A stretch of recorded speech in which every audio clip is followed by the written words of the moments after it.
Bacon's Barbecue.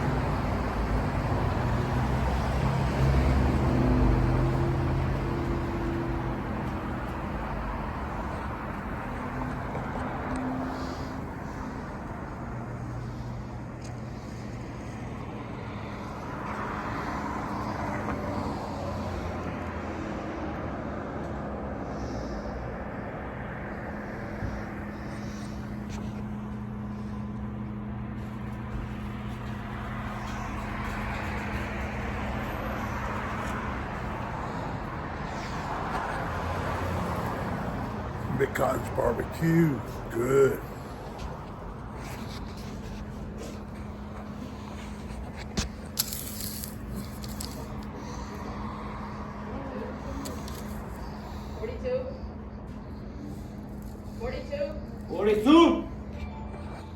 Why pay over $100 a month for cable when it's half the cost? Lemmy. of Fubo TV? Get all the channels you want, Hi, buddy. with all the entertainment you love, for the price that cable can't beat. Hi, Pepper. Try free at FuboTV.com.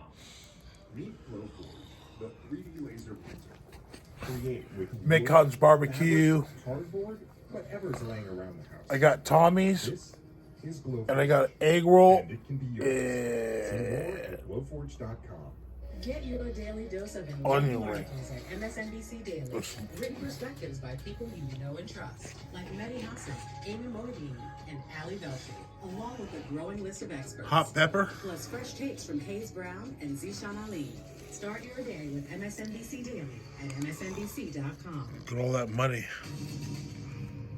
Got tons of Today, the money. president rolled out a new round of sanctions. Tommy's. against Russia. We were just talking generally about them. Joining me now is NBC News White House correspondent Mike Memoli. Mike, Chili dog. tonight, Look at that chili dog. Short of expelling Russia from what is known as the SWIFT system, in which we transfer money around the world. Egg roll. It's a punishment that many lawmakers have actually called for. Onion what ring. the thinking was and what's happening now. Well, Ali, when Chili I talk to cheeseburger. there are two things about what we've seen so far. First is that they believe that the sanctions that the president has already authorized on the banking system, It's a double in Russia, chili on cheese. state-owned enterprises in Russia, on Nord Stream 2, Double on the chili oligarchs, cheese. go far above anything anybody expected that this administration was able to pull up, not just on the U.S. side, but in concert with our allies. They think these are severe, and they will. And you gotta have real a impact on Russia. The other thing piece of that I'm that. hearing is that we tend to overestimate the political impact of this crisis. Me on too. us I'll if do I a get taste home, test. while underappreciating the potential risks for Vladimir Putin Right. in Russia. I was in the White House briefing room tonight. Taste Heard from Putin, the test. point person on sanctions. Heard from Jen Psaki, obviously the White House press Bacon's secretary, Barbecue with highlighting the taste role that test we've for already seen. The Tommy's stock chili market tumbled, cheeseburger currency of and value dropping. onion rings The fact that and foreign investment has been drying up, egg roll. pointing to the organic protests that we saw throughout Russian cities and the independent assessments that Russia's military is encountering steeper resistance than was previously thought. To say they're taking a longer view here. They want to hold some options like SWIFT in reserve as they watch for Putin's next move. But they think that there's a vote here among the Russian people that might be stronger than the deterrence efforts from the West. Mike Memoli, I also want to ask you about the decision that we've been reporting that the president has Double determined chili who he's going to cheeseburger. appoint, to become the next Associate Justice of the Supreme Court. Incredible to think that the president has been weighing this momentous decision while preparing for his State of the Union address, while dealing with this Ukraine crisis. But two sources familiar with the matter tell Kristen Welker and I that the president has made that final decision. As we heard from White House Press Secretary Jen Psaki earlier tonight, no formal offer had been made at that point. She said it wasn't final, but we could see an announcement as soon as tomorrow. You can understand the White House eyeing situation, the developments overnight in Ukraine. Excellent. But tomorrow is 2 years to the date. Egg roll. Then candidate Joe Biden made that pledge on a South Carolina debate stage that he would, if he had the opportunity, nominate a black woman for the high court. Joe Biden is a student of history and likes when hope and history rhyme, Allie. You're a student of Joe Biden's and of what Jen Psaki said. You said it here a moment ago. She said it's not final. The best ever. That was what she said several hours ago, but we've confirmed that it has been made. The decision has been made. Final. It is now. Onion ring. All right, Mike, good to see you as my friend. We'll talk through the course of the night. Mike Memoli for us. We talked about the SWIFT system. Cutting off Best Russia onion from rings the ever. SWIFT system would effectively cut off most international transactions and profits to the And country. egg roll. It also has the potential to hurt other economies, including right here at home. Here to break it down, none other than my friend Stephanie Rule in her capacity as NBC News senior business analyst. Stephanie Rule, whom you are likely to see a lot more of in this new time slot, because starting next week, it's hers. Partner, it's good to see you. Thank you for do I thank you for that? Thanks for being on your show. Okay, let's well, talk- let me just say thank you. Double Alex, chili you're only cheese, gonna see me next no week tomato. if my head doesn't explode between now and then. Because if I hear one more time people saying to the president, why didn't you turn the SWIFT off or refer to it like it's a bank? It's not ours to do, right? You said it just a moment ago. It's not like it's a bank. What it really is sort of a secure email network. Because barbecue. Between 200 different countries. Rock and roll. 11,000 financial institutions. Late night and they use this network, grind.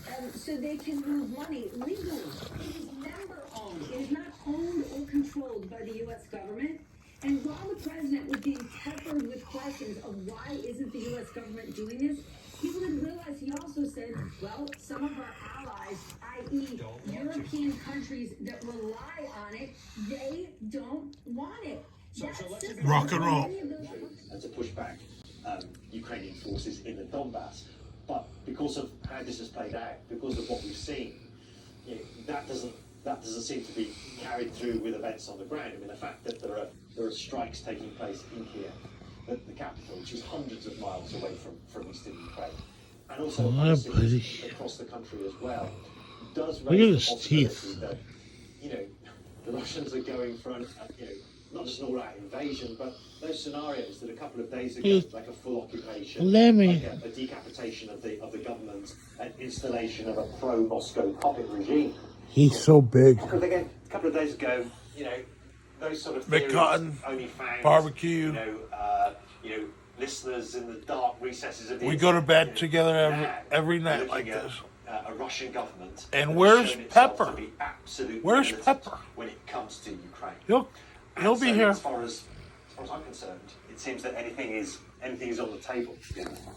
Matthew, you can stick around. I want to bring in senior military analyst Colonel Cedric Layton. Colonel, the idea that at 6:30 Eastern Time, U.S. lawmakers were being told that Russian mechanized forces had entered Ukraine through Belarus and were 20 miles away from Kyiv.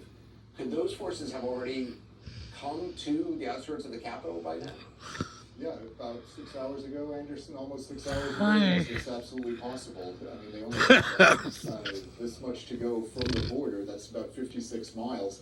And when you look at that particular distance, if they're already more than halfway there, then yes, they could actually be in the capital or the outskirts at least. It's theoretically possible. How difficult is this for Ukrainian forces, let alone other observers, U.S.